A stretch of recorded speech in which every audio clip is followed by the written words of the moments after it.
Hi hello नमस्कार, मी तेजू स्वागत करते आपल्या मिनी व्लॉगमध्ये। तर सकाळी देवपूजा आवरून घेतली आणि देवपूजा झाली की मग बाकीचं काम पटकन आवरतं।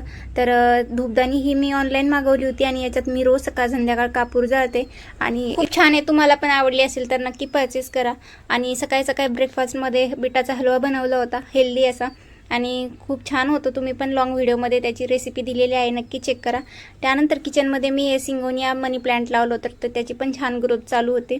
आणि त्यानंतर यांनी दुपारी ड्युटीवरून येताना आईस्क्रीम आणली होती, तर लाडूची बडबड पा इतकी खुश झाली आईस्क्रीम पाहिली की बसच। त्यानंतर सगळं जेवण वगैरे झालं, मार्केटला गेलो, तर थोडीफार शॉपिंग करायची होती। तर हे आल्याच्यानंतर मग गेलो आणि पतंजलीच्या शॉपमध्येच बरंचसं सामान घ्यायचं होतं, तर तिथे काही सामान वगैरे घेतलं। त्यानंतर नदीवर आलो आणि नदीला इतकं पाणी आहे ना की बसच, खूप छान वाटते तिथे पण।